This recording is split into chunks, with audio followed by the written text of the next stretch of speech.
সুপ্রিয় দর্শক আসসালামু আলাইকুম। আজকে আবারও হাজির হয়ে গেলাম একটা চপ রেসিপি নিয়ে। আর এই চপগুলো হচ্ছে কবুতরের মাংস দিয়ে তৈরি।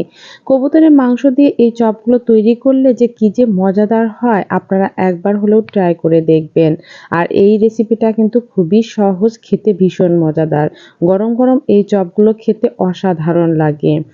বিকালে গরম গরম এই চপগুলো তৈরি করে দিতে পারেন। বাচ্চা থেকে বড়রা সবাই খুবই খুশি হবে এবং খুব মজা করে খেতে পারবে। সসের সাথে খেতে তো অসাধারণ লাগে। চপগুলো তৈরি করার জন্য কবুতরের মাংস নিয়েছি এখানে, আর ভালো করে ধুয়ে পরিষ্কার করে পানি ঝরিয়ে নিয়েছি।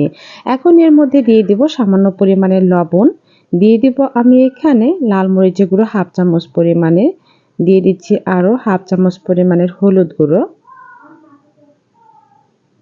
এখন এই সকল উপকরণ হাত দিয়ে ভালো করে মাখিয়ে নিচ্ছি প্রথমে। এরপরে আমি দিয়ে দেব হাফ চামচ পরিমাণের আদা ও রসুনের পেস্ট। এসব দিয়েও ভালো করে মাখিয়ে ম্যারিনেট করে রেখে দিচ্ছি, যাতে করে এর মধ্যে নুন হলুদ বা ঝালটা যেতে পারে। এরপরে চুলায় একটি ফ্রাই প্যান বসিয়ে দিয়ে তাতে কিছু শুকনা মরিচ ভেজে নিচ্ছি। প্রথমেই এই শুকনা মরিচগুলো ভেজে নিলাম, আর 2 থেকে 3 মিনিটের মধ্যেই কিন্তু এগুলো ভাজা হয়ে যাবে। শুকনো মরিচগুলো তুলে নিয়ে এরপরে আমি কিছু পেঁয়াজ বেরেস্তা করে নেব। তার জন্য আমি বড় সাইজের 2টো পেঁয়াজ কুচি করে কেটে নিয়েছি, আর সেগুলোই ফ্রাই প্যানে দিয়ে দিলাম। আর এগুলো নেড়ে চেড়ে আমি একেবারে মুচমুচে করে বেরেস্তা তৈরি করে নেব। আর এই পেঁয়াজ বেরেস্তার সময় একটা দিকে কিন্তু অবশ্যই লক্ষ্য রাখতে হবে, চুলার আঁচটা মিডিয়াম হিটে রাখতে হবে। হাই হিটে রাখলে খুব দ্রুতই পুড়ে যেতে পারে। এখন কিন্তু আমার পেঁয়াজ বেরেস্তাটা প্রায় হয়ে গিয়েছে। এ পর্যায়ে চুলাটা অফ করে তুলে নিলাম। অন্যদিকে যে তেল ছিল সেই তেলের মধ্যে ম্যারিনেট করে রাখা কবুতরের মাংসগুলো দিয়ে ভালো করে একটু নেড়ে চেড়ে নিচ্ছি প্রথমেই। এখন সামান্য একটু পানি দিয়ে দিচ্ছি। কবুতরের মাংসটা একটু কুক করে নিলে এতে করে কিন্তু চপের ভিতরে খুব ভালো লাগবে খেতে। না হলে চপ তো আমরা জানি খুব দ্রুতই হয়ে যায়। এটা খুব ভালো করে সিদ্ধ হতে পারবে না, আর খেতেও অতটা ভালো লাগবে না। তাই আমি কিন্তু সকল উপকরণ দিয়ে মাখিয়ে রেখেছিলাম প্রথমে, তারপর একটু পানি দিয়ে আমি একটু জাল করে এটা সিদ্ধ করে নিচ্ছি। পানিটা আমি একেবারেই শুকিয়ে নেব। শুকিয়ে এই মাংসগুলো ঠান্ডা করে নিতে হবে চপ তৈরি করার জন্য। যে শুকনো মরিচগুলো ভেজে রেখেছিলাম এবং পেঁয়াজ বেরেস্তা করে রেখেছিলাম তার মধ্যে স্বাদ মতো লবণ দিয়ে প্রথমে আমি শুকনো মরিচগুলো ভেঙে নিচ্ছি। শুকনো মরিচগুলো ভালো করে ভেঙে নিয়ে এর মধ্যে দিয়ে দিব আমি ধনেপাতা কুচি। আর যে কোনো নাস্তার ডো তৈরিতে যদি ধনেপাতার কুচিটা ব্যবহার করেন তাহলে দেখবেন অন্যরকম একটা ফ্লেভার আসবে। হাত দিয়ে ভালো করে একটু মাখিয়ে নিচ্ছি।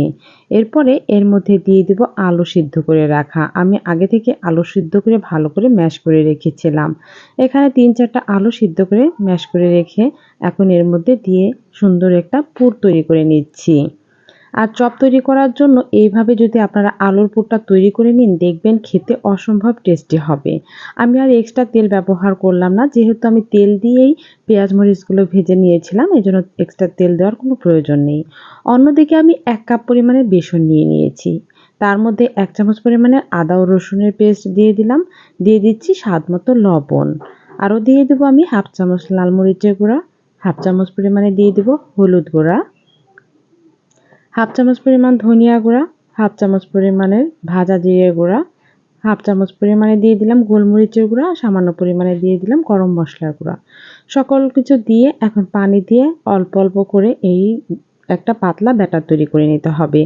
অবশ্যই অতিরিক্ত ঘন হওয়া যাবে না, আবার একেবারেও পাতলা হওয়া যাবে না। আমরা চপে এইরকম ব্যাটারটাই ব্যবহার করে থাকি, একটু ঘন টাইপের, যাতে করে ডোটা সুন্দর করে পুর হয়ে থাকে। হাত দিয়ে ভালো করে আমি ব্যাটারটা রেডি করে রেখে দিলাম।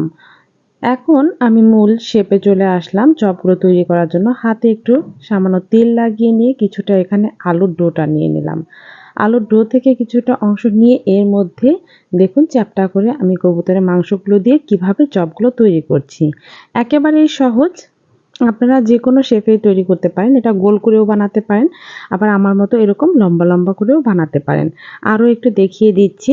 আলুটা কিছুটা পরিমাণে হাতের তালুতে নিয়ে এরকম চেপে চ্যাপ্টা করে মাঝ বরাবরে একটা মাংসের টুকরা দিয়ে এভাবে লম্বা আকৃতি করে চপগুলো তৈরি করতে হবে। একই উপায়ে আমি সবগুলো চপই কিন্তু প্রথমে তৈরি করে নিলাম। আর অন্যদিকে ব্যাটারটাও রেডি। এখন আমি ভাজার প্রসেসে চলে যাব। তার জন্য কিন্তু আগে থেকেই চুলার উপরে আমি ফ্রাই প্যানে পরিমাণ মতো তেল বসিয়ে দিয়েছি। তেলটাও গরম হয়ে গিয়েছে হালকা। এখন আমি এই চপগুলো দিয়ে দিচ্ছি। বেসনের মধ্যে এই চপগুলো ডুবিয়ে এভাবে দিয়ে দিতে হবে। একেবারেই সহজ, খেতে কিন্তু অসাধারণ। আর আমি কিভাবে কাজগুলো করলাম সেটা আপনারা দেখে অবশ্যই বুঝতে পেরেছেন। যারা নতুন বন্ধু আছেন তারা কিন্তু একবার দেখলেই এইভাবে চপগুলো তৈরি করতে পারবেন। আপনারা শুধু কবুতরের মাংস না, যেকোনো মাংস দিয়ে এই চপগুলো তৈরি করা যাবে।